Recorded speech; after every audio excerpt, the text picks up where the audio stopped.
This week, Trump pledged to come to the aid of protesters in Iran for violence. On Tuesday, Trump renewed his warning, saying Iranian patriots keep protesting, take over your institutions, save the names of the killers, even God, make Iran great again. I don't know. That was a little weird.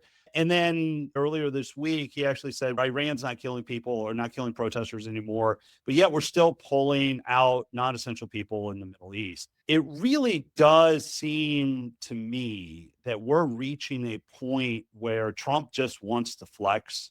Trump has already threatened Greenland. Trump has already threatened Cuba, Mexico, Canada. And right now, it feels like Iran might be his easy target because I'm not sure the world will condemn as much as he tries to go to Cuba. What do you make with what's going on in Iran right now? It would have been a heck of a more ready target if we had maintained an aircraft carrier group presence in the Middle East. We pulled them in order to involve them in the operation in Venezuela.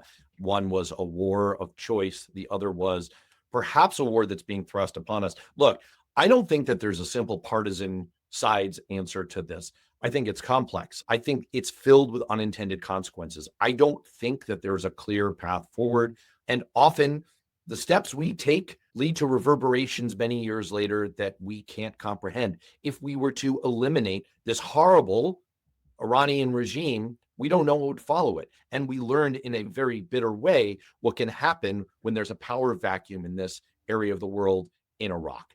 So I'm glad that Iran's judiciary announced that there is not a death sentence for the protester Irfan Sultani, whose execution was believed to be imminent.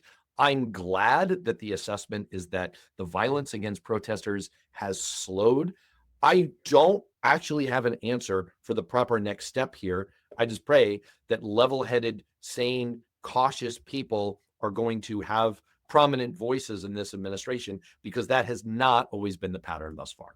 For me, and I think for a lot of Republicans, I think the real issue is Trump and this administration doesn't really seem to have a plan. And we know sometimes foreign events have a tendency to dictate and reverberate, but this just feels like Trump is picking on a target. You clearly haven't thought things out because, like you pointed out, our carriers, our troops, we're out of position for all of this. And it's only going to get harder along the way.